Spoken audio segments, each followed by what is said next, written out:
week, we have an election section. Trump announced his running for president. Yeah. We got invited to Mar-a-Lago. We weren't able to go, unfortunately, but we would have been there.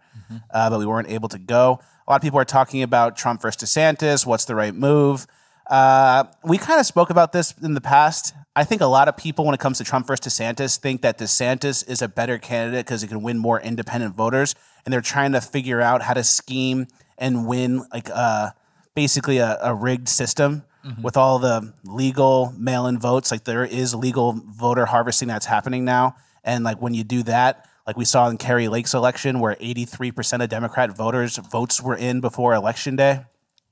It's kind of hard to win those races. So it's like instead of thinking who's the candidate that can win the sketchy races, I think we should focus on getting ballot harvesting out and in many states as possible, especially the swing states. Let them keep it in California and the super blue states. But if we can get it out in Georgia and Nevada and places like that, I think we can have a chance of winning the election without getting the voter harvesting out.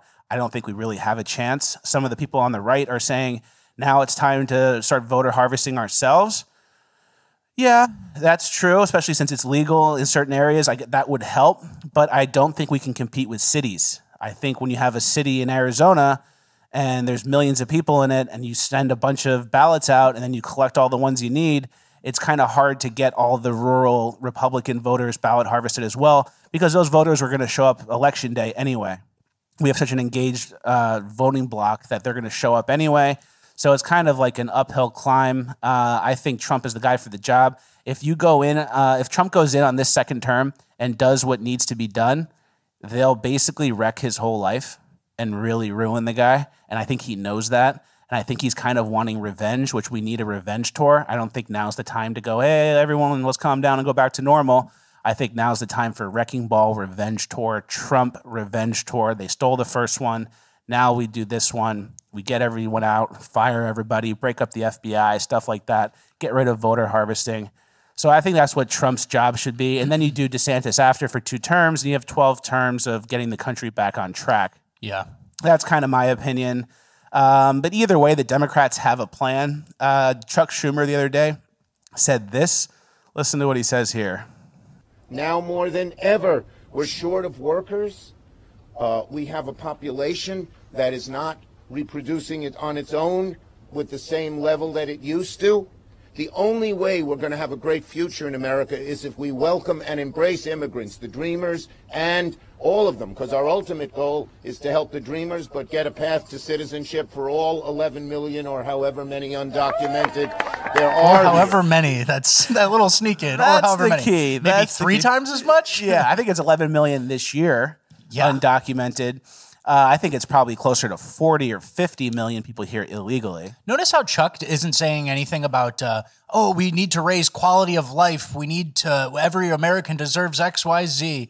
Nope, we need workers. We need to bring in the workers. Yeah. What, so corporations can keep paying low-ass wages and everyone gets stuck in this cycle where nobody gets beyond minimum wage jobs. But hey, we got the workers, right? Yeah. My bills are 10x what they were 3 years ago, not 10x, but obviously quality of life. Nobody cares. It's just get the bodies in. Yeah. People are making, reproducing less than they used to. And it's like, well, yeah, you stole all the money. Can't buy a house. Yeah.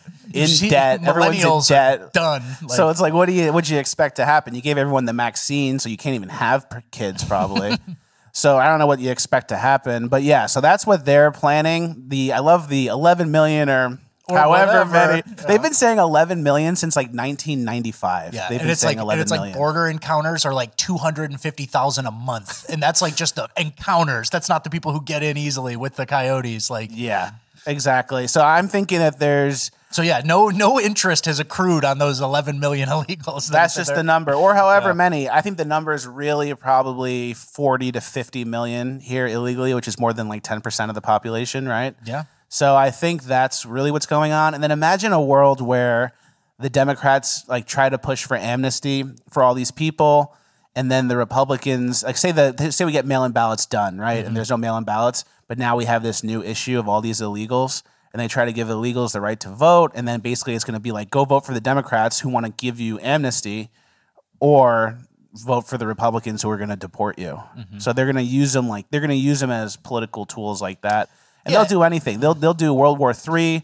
They'll do amnesty for all these people. They'll do anything to not lose power at this point, which was another reason why I think Trump is the guy for the job. Yeah. Let him go in there and wrecking ball it out, and then let DeSantis come in and put the pieces back together. And then there's another part of it where it's like rhinos versus MAGA types, where the high up super donors for the GOP, like they're kind of like, yeah, give them citizenship. We don't care. Like they want the workers, they want bodies, they want consumers, and so there's a weird dynamic there that not everybody's moving in the same direction, you know? Yeah. And then everyone used to say that the right wing had like it was a conspiracy, that there's like a great replacement. Remember that? Oh, yeah. And the right wing's mad that all these people from third world countries are coming here. And dude, that's that's not happening. Yeah, that's white supremacy, dude. Chuck Schumer just says it. He's like, oh yeah, they're here. We want to make them here full time. And basically change the entire way the country looks, which I don't think is great. I don't think that ever works well when you do a drastic change so fast with people that don't have your common interests. You know what I think we should do? I think we should replace all the demographics that are currently here with whoever decided to break the law to come here. That sounds like a good plan. That sounds like a country that's going to last another 300 years. Yeah. Do they speak English? Más o menos. Sí, un poco, poquito. But exactly. Yeah. All right. That's the end of our election section. Unless you have any other things you want to add. No. But I do want to reiterate that point that you were making before about Arizona, these mail-in these ballots, 83% of votes estimated to be early/absentee by ABC News. That was in Arizona. In Nevada, that number was 79%. Like, what happened? What happened, guys? But back to this, the actual political, like the legwork to it. Arizona, we did win. Republicans did win the state and like attorney general stuff. We lost governor and Senate, right? So those laws might be able to be changed this year or in between now and 2024. And same with Nevada. Correct me if I'm wrong. Yeah. So those are two states, Michigan, less so, Georgia, less so, Pennsylvania, less so. So it's like, the whole Democrat operation is like the ability to continuously steal these states, and then a right winger will never win the president again. Yeah. And so that's obviously the main number one hurdle that we need to do. And I think it's foolish to think that Republicans are going to match these ballot harvesting operations. It's like, no, we outlaw it. Yeah. We can't match it because the Republican voters are already Republican voters. I think a lot of the people who have recently turned on Trump think we need like a bigger tent and need to be like more accepting and, you know, oh, maybe we should be easier on abortion and try to win over some people who are pro-choice. It's like, do you think the 22-year-old pro-choice girl who's voting Democrat is going to hear us be lenient on abortion and go, all right, maybe I'll vote for Donald Trump or Ron DeSantis? That's never going to happen. Yeah. I think we need to like stick with our values and actually double down. The Republican voters all show up day of voting. So it's like if we voter harvested legally, I think we would just collect the votes of people who were going to show up anyway. Yeah. And then if anything, they would be able to track how many votes we've gotten, and then they would just have an easier time judging how many they need to go collect. Yeah. Because that's the name of the game. They go collect the votes. They send them out to everybody. Some people get multiples. People who get them who are dead. Everyone knows that. It's not even a conspiracy. And then they just go collect. You have a little system where you go collect all the votes. It's not real voting. And then you have the people show up day of, and it's like the worst uphill battle ever. Carrie Lake, I'm not saying some sketchy stuff happened over there, but Kathy Yee, is that her name? Yeah, the treasurer. Some random lady I had never heard of before. The Republican treasurer got more votes than Carrie Lake. How that happened? Explain it to me slow. Explain it to me slow.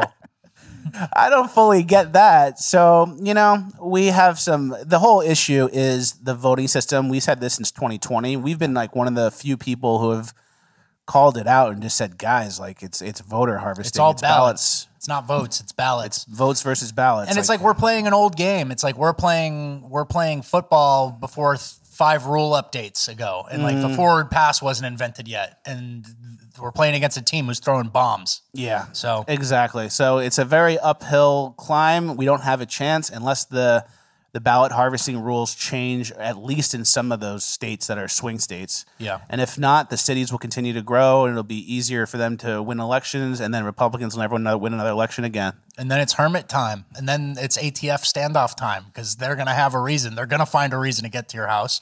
There's going to be a standoff. It's going to be like, something crazy. You haven't trimmed your beard in years. You haven't. Your beard's got even more unruly. You're sitting on 5 acres now, even more. But so that's what's going to happen. Yeah. All right, well, that's the end of our election section. We have a cringe